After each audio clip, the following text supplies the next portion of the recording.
Topic start करते हैं जो अगेन आपके एग्जाम पॉइंट ऑफ व्यू से इज़ वेरी इंपॉर्टेंट, वो है कॉर्नोट्स डिओपॉली मॉडल। और इसमें क्योंकि हम डिओपॉली की बात करें तो हम ये एज्यूम करेंगे कि there are only two firms. Cournot ने ये बोला कि मान लीजिए दो फर्म्स एक मार्केट में एग्जिस्ट कर रहे हैं, both the firms are producing a homogeneous product. Spring water basically जो है मार्केट में सप्लाई करें, जिसमें आपस में कोई भी डिफरेंस नहीं है, कि दोनों जो ओलिगोपोलिस्टिक फर्म्स हैं वो ये एज्यूम करके चलते हैं कि अगर वो अपना कोई भी चेंज लाते हैं आउटपुट में, तो राइवल फर्म जो दूसरा फर्म होगा वो अपना आउटपुट कांस्टेंट ही रखेगा, वो अपने आउटपुट में कोई भी चेंज लेके नहीं आएगा। अब हम ये एज्यूम करके चल रहे हैं कि जो फर्म ए है वो पहले मार्केट में एंटर करता है, जिसपे उसको पता है कि 100 यूनिट्स का प्रोडक्शन हो सकता है। क्योंकि वो एक ही होगा फर्म, जब वो एंटर करेगा तो वो मार्केट में एक ही होगा, so he will behave like a monopolist. और मोनोपोलिस्ट का इक्विलिब्रियम कहाँ डिराइव होता है? जहाँ पे उसकी मार्केट डिमांड हाफ होती है। तो वो क्या करेगा? 100 का हाफ क्या हुआ? 50 यूनिट्स। वो ही डिसाइड करेगा। वो मोनोपोलिस्ट फर्म का जो पूरा एडवांटेज होता है वो लेने की कोशिश करेगा, और वो 50 यूनिट्स ही मार्केट में सप्लाई करेगा। हाँ, इस सिचुएशन में फर्म बी मार्केट एंटर करती है। फर्म बी एज्यूम करेगी कि फर्म ए जो है वो अपना 50 यूनिट्स ही प्रोड्यूस करेगा। तो मैं क्या करूँगा? अब अपना प्राइस हाई रखने के लिए मैं फर्म ए से कम आउटपुट प्रोड्यूस करूँगा, ताकि मैं अपना प्राइस हाई करके प्रॉफिट एंजॉय कर सकूँ। तो फर्म बी क्या करेगा? फर्म बी 50 से भी आधा जो है वो आउटपुट प्रोड्यूस करेगा या मार्केट में सप्लाई करेगा, यानी वो क्या हुआ? 25 हुआ।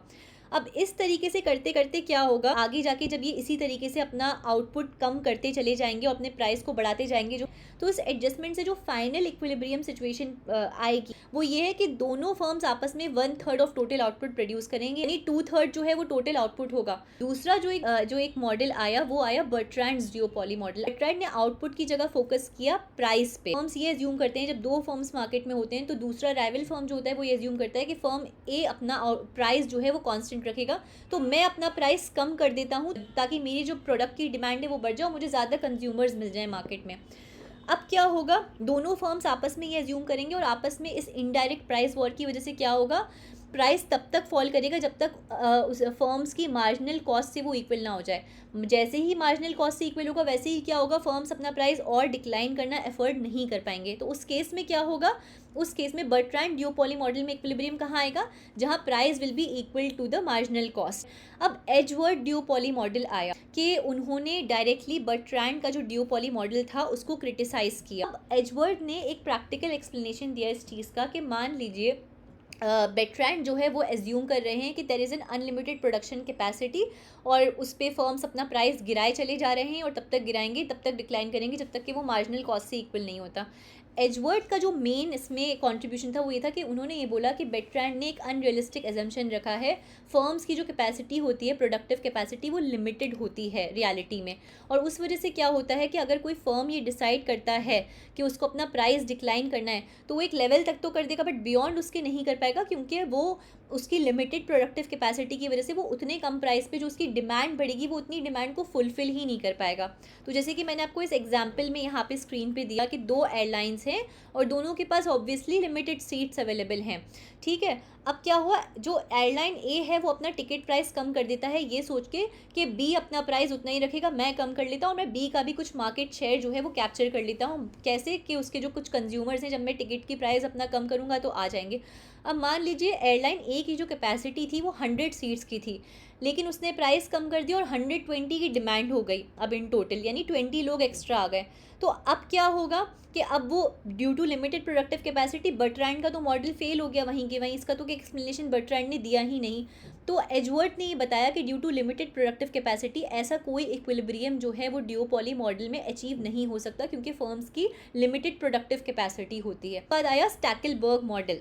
स्टैकलबर्ग मॉडल ने बेसिकली ये समझाया प्रैक्टिकली फर्म्स जो हैं ओलिगोपोलिस्टिक फर्म्स, वो उनका जो बिहेवियर होता है वो किसी एक लीडर पे बहुत ज़्यादा डिपेंडेंट होता है। यानी कि एक मार्केट जिसमें ओलिगोपोलिस्टिक फर्म्स हैं, वो उसमें जो फर्स्ट मूवर एडवांटेज जो फर्म लेगा, यानी मान लीजिए एक मार्केट है कोल्ड ड्रिंक्स का, और उसमें सबसे पहला जो कोल्ड ड्रिंक का ब्रांड स्टैब्लिश हुआ वो हुआ कोको कोला का, उसके बाद पेप्सी आया, और उसके बाद फैंटा, थम्स अप, ऐसे सारे स्प्राइट और सारी ब्रांड्स मार्केट में आना स्टार्ट हुए।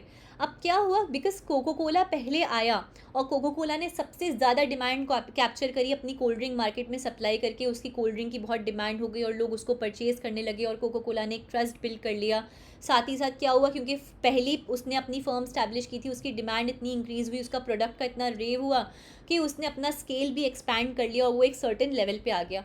अब बाकी फर्म्स का जो इमिटेशन बिहेवियर होता है मार्केट्स में कि फर्म्स कॉपी करते हैं दूसरे के प्रोडक्ट्स को, तो अब बाकी फर्म्स जैसे पेप्सी, फैंटा, मिनट मेड, इन लोगों ने ज्वाइन करा उस ओलिगोपोलिस्टिक मार्केट को। तो क्या होगा, उन फर्म्स को आते ही वो एक अपनी पावर एंजॉय नहीं कर सकते प्राइस या आउटपुट को लेके। उनको क्या करना पड़ेगा, उनको कोको कोला को फॉलो करना पड़ेगा, क्योंकि उन्हें पता है कि इस ब्रांड की एक गुडविल है, इसने एक पर्टिकुलर अमाउंट ऑफ, एक significant amount of market share को कैप्चर किया हुआ है। तो इसलिए कंपटीशन की जगह के कोको कोला के इतने बड़े डोमिनेंस की वजह से, फर्स्ट मूवर एडवांटेज की वजह से हमारा जो शेयर है वो मार्केट में बिल्कुल मेंटेन ही नहीं होगा। तो उस वजह से क्या होगा, फर्म्स जो हैं वो लीडर्स के बेसिस पे अपना आउटपुट चूज़ करते हैं कि अगर लीडर ने जितना आउटपुट चूज़ करा है उससे जो बाकी का मार्केट में उसमें कैपेसिटी है डिमांड की, जो बाकी का बचेगा वो बाकी के फर्म्स जो हैं वो उतना प्रोड्यूस करना शुरू करेंगे। तो कहा जाता है रिएक्शन ऑफ द फर्म्स। अगर आप दिसंबर वाले यूजीसी नेट को एम कर रहे हैं, हमें कांटेक्ट कर सकते हैं, क्योंकि यूजीसी नेट दिसंबर इकोनॉमिक्स एग्ज़ाम के लिए हम बहुत जल्द ऑनलाइन क्लासेस शुरू करने वाले हैं। All the best.